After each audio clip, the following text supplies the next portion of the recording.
Then next students, the next topic is control statements in Java. After this chapter is going to get finished, we will move into the next chapter. That chapter will consist of the concept of classes. What is a class? How to create objects. Okay, the basics of object-oriented programming language. Okay, before that, this is also very important. Control statements. Few things you all might be knowing as because you all have learned from C, C++. Few things are additional things, the new things you will see over here. Okay, a programming language uses control statements. Remember, you all know this. Why it will use? Because to cause the flow of execution to advance and branch based on changes to the state of a program. Okay, in Java there are three types of control statements. You can see over here: selection, iteration, jump. Okay, so selection statements allow your program to choose different paths of execution based upon the outcome of an expression or the state of a variable, like if else, else if, ladder, etc.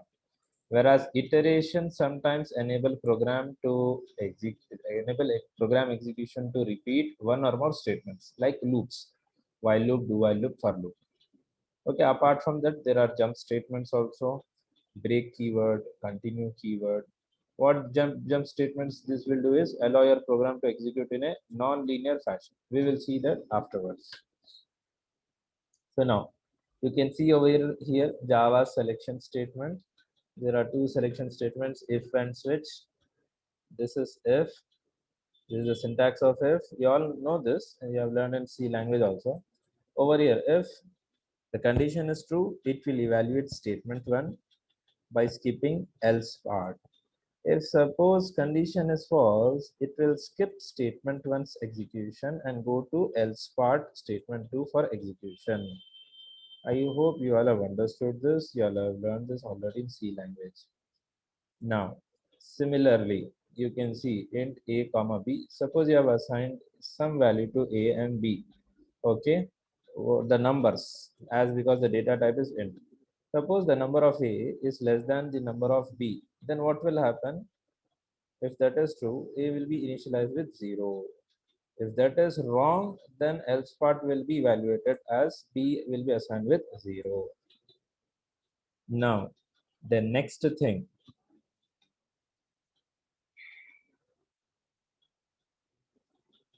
See here in Java,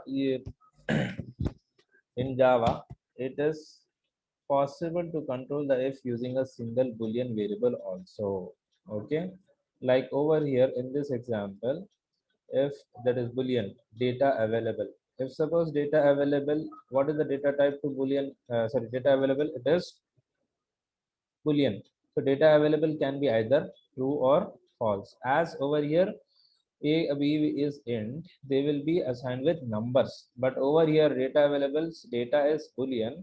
Data available will be assigned with only, it can be assigned with either true or false only. Suppose data available is true, then if condition will be true and it will evaluate this method process data by skipping else part. If suppose data available is assigned with false, if condition will be false and skips process data and it will execute the else part, that is wait for more data. I hope you all have understood this. Similarly, in this one, bytes available over here, because the data type is int, it will have some number over here instead of Boolean value. So if that bytes available is having some number which is greater than 0, then it will evaluate this block of code. Okay, whatever is there between this parenthesis. Process data, and it will decrement the number of byte available. That is byte available minus equal to n. Suppose if already bytes available over here is 0 or less than 0, so if part will be false. So it will skip the block of code of if and it will evaluate else part, wait for more data. I hope you all have understood this. I need not explain this part, even this part, because that is enough for your understanding. The next is nested ifs. What do you mean by nested if?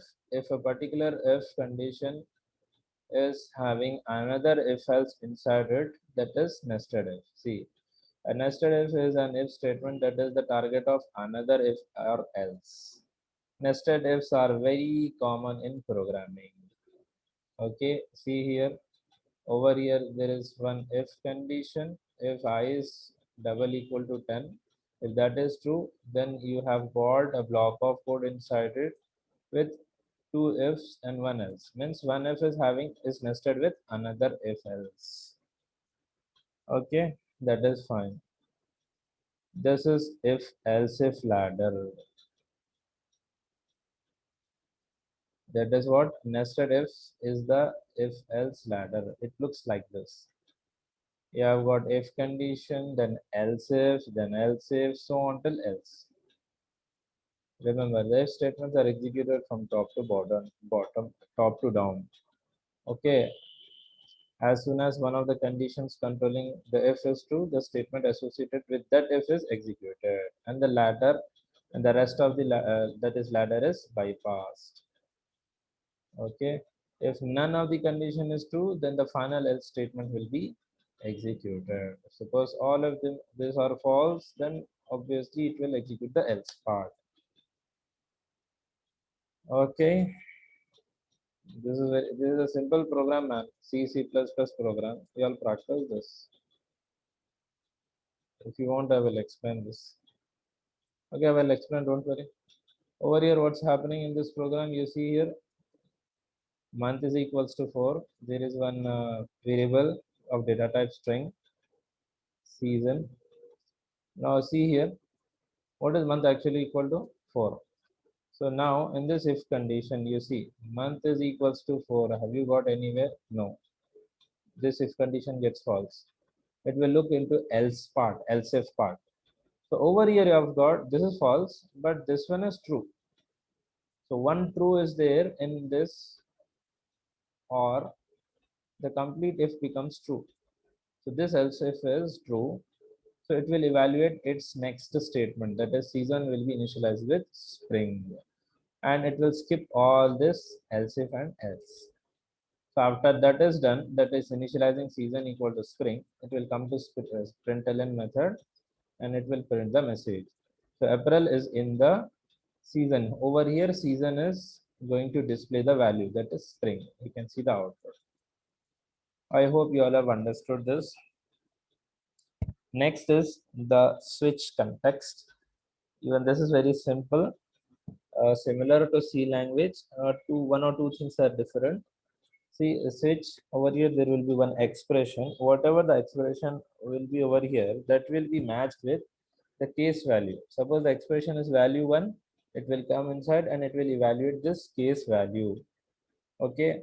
After evaluating it, if there is a break keyword, it will come out of this switch statement. Suppose whatever the expression you have got, and if it is not going to match with these cases, that is value 1, value 2, and value n, so on till value n, no cases matched. So it will execute the default part of switch statement. Then you can see over here, this is the program. See, in this one, there is a for loop, I equals to 0, then 0 less than 6. So how many times this for loop is going to evaluate?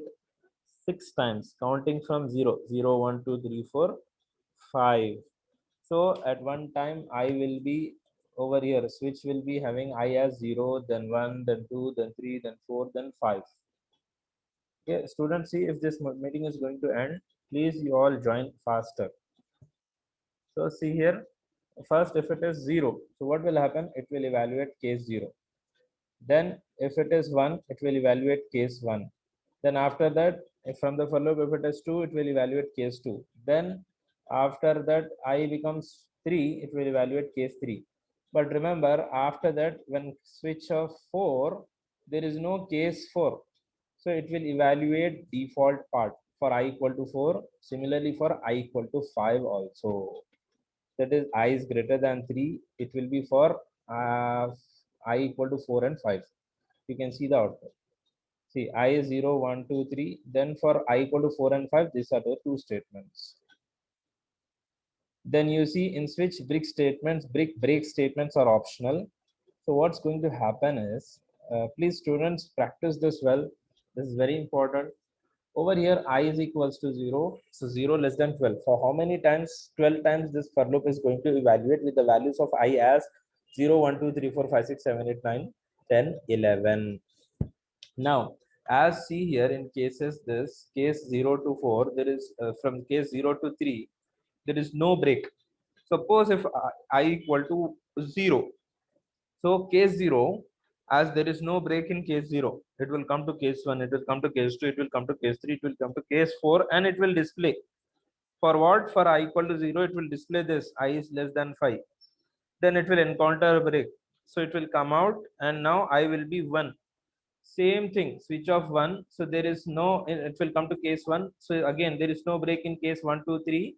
It will come to case 4. Then it will print same thing for I equal to 1. That is I is less than 5. So I hope you all have understood this.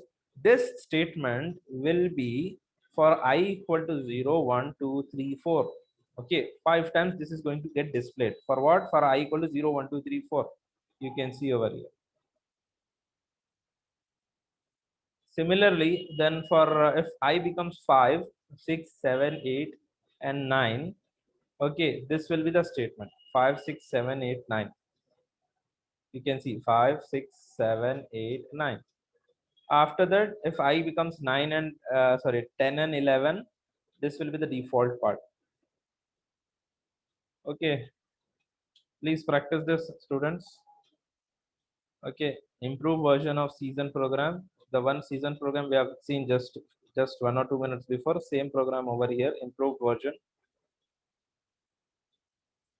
As over here month is 4, so over here month will be 4. So which case will be evaluated? This one, case 4. Okay, because there is no break, it will come to case 5. Season equal to spring.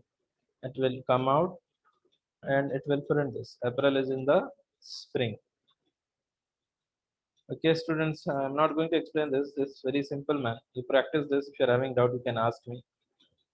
The next thing is nested switch statement. Nested switch means in one switch you can have one more switch. You can see over here, this is the switch. Just a minute. See, this is the switch statement. It is from here till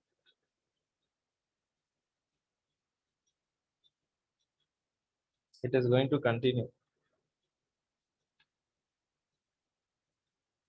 because over here there is one case, there is another case. But you see in this case one, you have got one more switch. So in one switch you have got case, in one case you have got another again switch statement. So that is why this example can be considered with the name as nested switch statements. Okay, it's very simple. Whatever the count value is there over here, if the count value is 1, it will evaluate this case. Suppose the count value is 2, it will evaluate this case. Remember this. Okay, suppose this count is 1, it will come to case 1. Now in case 1, again there is a switch. Then whatever the target value is there, according to that, the next cases will be evaluated. If target is 0, so case 0 will be evaluated over here. I hope you all have understood this.